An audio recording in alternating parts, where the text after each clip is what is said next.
I should go swimming now, but it's really cold outside. And also, my bike has a flat tire. Gotta fix that first. But I'm lacking the stuff for fixing it. I know, I'll go get it tomorrow. Or should I order it on Amazon?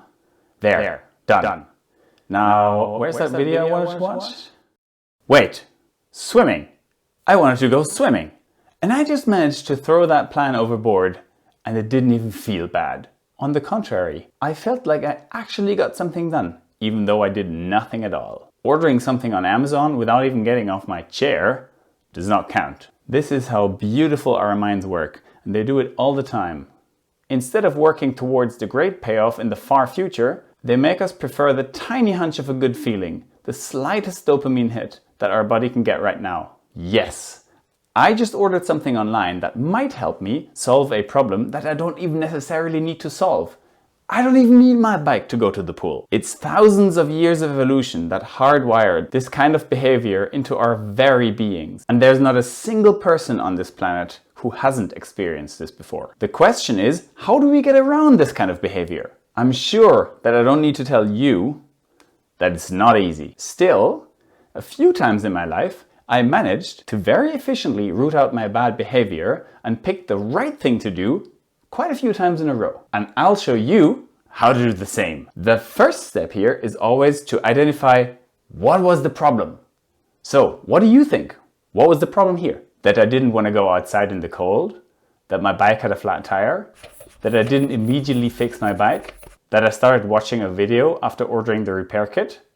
Actually, no, none of these. It's way simpler. The problem is that I didn't go swimming, even though I didn't have any legitimate excuse.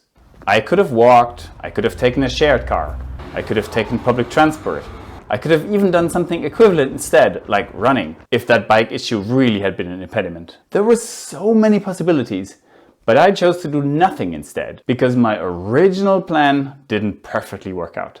Okay, so the problem was that I couldn't motivate myself to go swimming, even though I had already decided that I wanted to do that today. Now I have to think about a possible solution for that.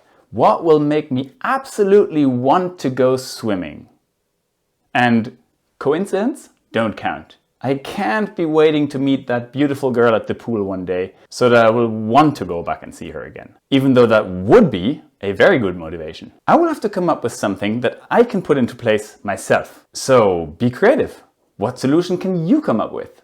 Let me see. Maybe I can buy myself a ticket in advance that will expire tomorrow. So if I don't go, I will have paid for nothing. Or maybe I can sign up for a swimming competition that will take place in 3 months, so that I will want to regularly train. I could also raise the stakes by telling all my friends that I will achieve some specific time in that competition, making it embarrassing for me if I'm really far off that time in the end. Or maybe I can tell my roomie that I won't be there this evening, putting pressure on me to actually go. Or if I'm younger and still live at home, I could ask my mom to take me to the pool this evening. I chose another solution which I found extremely easy and really efficient. I found myself a friend to go swimming with. Once a week, we would go swimming together. If I didn't show up, she would call me and ask me what the hell was going on and why I wasn't there. So I needed to drag myself there every single time because I knew that if I didn't go, she had to swim all alone, which is obviously not cool. This worked out very well and I managed to go swimming at least once a week for more than a year. But be careful, I tried this again a year after that. I had moved to another city and therefore needed to find a new friend. I found somebody and we did indeed go swimming for like 4 or 5 weeks in a row. But then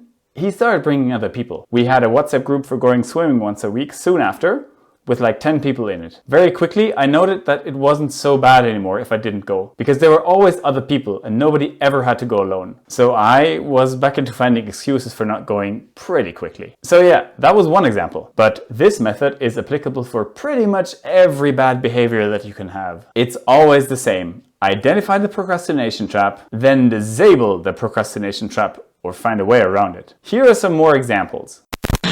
Every morning when your alarm goes off, you snooze it for like 20 times before you get up, resulting in losing 1 whole hour of your day. Set your alarm clock to be very loud and put it on the other side of the room. Or tell your roomie to keep a bucket of water, which she is officially allowed/required to empty over your head when she hears your alarm go off for the 3rd time.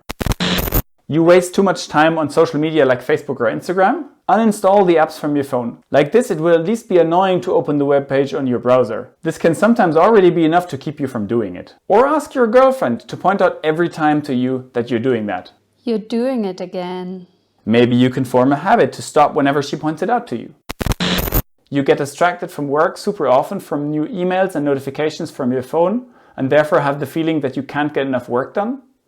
Disable notifications from all apps, on your phone as well as on your computer.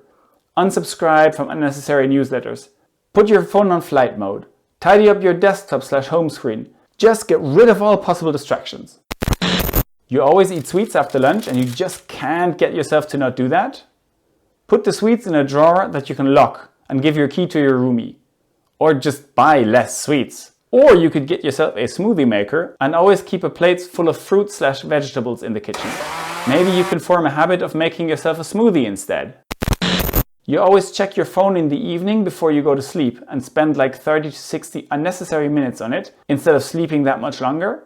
Get yourself a dedicated alarm clock and install your phone charger outside of reach from your bed. Or ask your girlfriend to take your phone from you before you go to bed. Another one that worked super well for me, when I had exams coming up, I just couldn't get myself to study when I was sitting at my desk. There was just too many distractions. There was my bed, there was beer in the fridge and roomies to drink it with.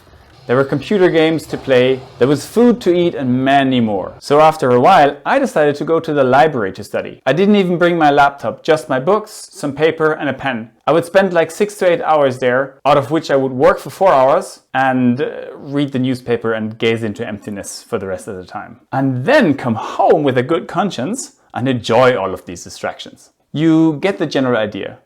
Identify the problem and then find a creative solution to disable that procrastination trap. It's definitely always possible. Tell me your problems in the comment section. I'll find you help a solution. Oh, speaking about these problems, one current problem I have is that I often don't want to record these videos because I'm having trouble memorizing what I want to say. I can't just wing it because English isn't my native language. So I kind of need to plan out what I want to say. My solution is going to be that I will build myself a teleprompter. So the next video that you will find on my channel is me building a teleprompter. I've officially announced this now, so nail me to it, please. By the way, in this video, I've done the same thing. I've turned one of my excuses for not making videos into a video. If I can do it, you can do it.